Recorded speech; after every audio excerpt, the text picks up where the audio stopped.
Ina Reddy sir, chairman and founder of NGO, to share few words.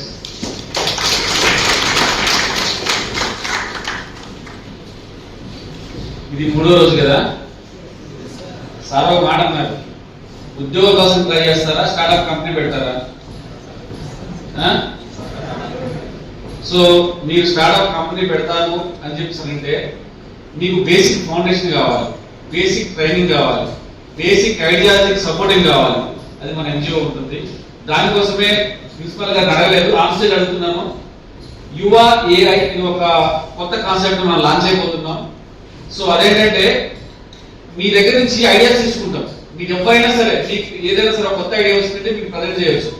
So మీ దగ్గర నుంచి వచ్చిన the best ఐడియాని select చేసుకుని దాంట్లో ఒక 5 to 10 ఐడియాస్ ను సెలెక్ట్ చేసుకుని behalf of government, behalf of software professionals, behalf of software companies ఆ టూల్ ప్రజెంట్ చేయడం, తర్వాత ఆ టూల్ డెవలప్ చేయడం ఆ బాధ్యత మొత్తం కూడా మన ఎన్జిఓ తీసుకుంటుంది.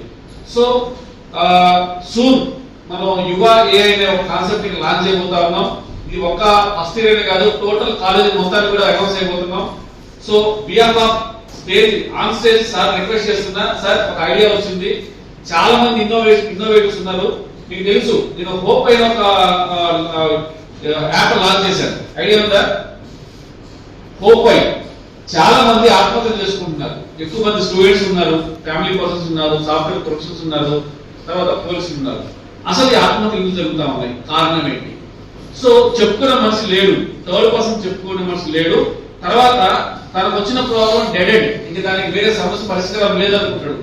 పరిష్కారం ఉంది అని చెప్తే హోప్ స్టార్ట్ చేస్తున్నాం. ఈ ఐడియాలజీని మేము ఎప్పుడైతే థింక్ చేసామో ఒక అందరు ప్రజెంట్ కాన్సెప్ట్ ఏంటి, మీరు చూసిన న్యూస్లో ఏ టెక్నాలజీ వచ్చింది, ఉద్యోగాలు పోతున్నాయి.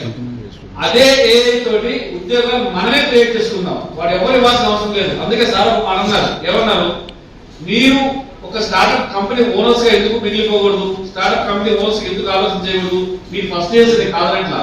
అయినా కూడా బేసిక్ ఫౌండేషన్ లో ఉన్న మన ఐడియాలజీని, మీ యొక్క థాట్స్ ని కనుక షేర్ చేసుకుంటే డెఫినెట్ గా చెప్పలేము ఎవరు ఎప్పుడు ఏ రకంగా దాన్ని ఎక్స్ప్లోర్ అవుతారు. ఇప్పుడు మన సాయి ఉన్నాడు, ఆ రోజున ఐడియా ఇచ్చాడు, ఐడియా ఇంప్లిమెంట్ చేసినాం. నిన్న బిహాఫ్ ఆఫ్ ఐటీ మినిస్టర్ దాన్ని లాంచ్ చేయగలిగినాం. ఇప్పుడు కాలేజీ పేరు ఎంతవరకు వచ్చింది, సామూహిక కాలేజీలో ఉన్న ఒక విద్యార్థి ఇచ్చిన ఐడియా తోటి ఈ రకమైన హోప్ అనే ఒక ఇన్నోవేటివ్ టూల్ లాంచ్ చేయండి. ఎవరికి గర్వకారణం? కాలేజీ. సో ఇక్కడ ప్రధానంగా చెప్పొచ్చేది ఏంటంటే కాలేజీ యాజమాన్యం ఇచ్చే పుష్ కావచ్చు, ఎంకరేజ్మెంట్ కావచ్చు, ఎంతప్పటికి ఎడ్యుకేషన్ చదువు అవసరమే, కానీ చదువుతో పాటు మోడర్న్ టెక్నాలజీ కూడా ఫాలో అవ్వాలి. మోడర్న్ టెక్నాలజీతో కూడా మనం కూడా పోవాలి. మోడర్న్ టెక్నాలజీ కంటే ఒక స్టెప్ మనం ముందు ఉండాలి. సో ఉండాలంటే ఎప్పటికప్పుడు మనం ఇంజనీరింగ్ ఎలా ఉంది సార్, ఇంజనీరింగ్ నేర్చుకుంటారు, 4 years కాలేజ్ నేర్చుకుంటారు, తర్వాత కొత్త టెక్నాలజీ సెట్ చేయడు, కొత్త టెక్నాలజీ ఆలోచన చేయడు, తర్వాత అమెరికా పోతారు. ఆడికి వెళ్ళి ఆ రోజు ఏమైతే కొత్త టెక్నాలజీ ఉందో ఆ టెక్నాలజీ నేర్చుకుంటారు, కంపెనీలు జాబ్ కొట్టేస్తారు. ఈ రకంగా ఒక మూసధోరణిలో పోతాము కాదు. చదువుకున్నప్పుడే మన బ్రెయిన్ కి పదును పెట్టి, చదువుకుంటున్నప్పుడే మనం కొత్త టెక్నాలజీ లెర్న్ చేసుకుంటా, చదువుతో పాటు మన ఇన్నోవేషన్ థాట్స్ ఇంప్లిమెంట్ చేసుకుంటా, ఇంజనీరింగ్ అంటే మీ గ్రాడ్యుయేషన్ కంప్లీట్ అయ్యే లోపలనే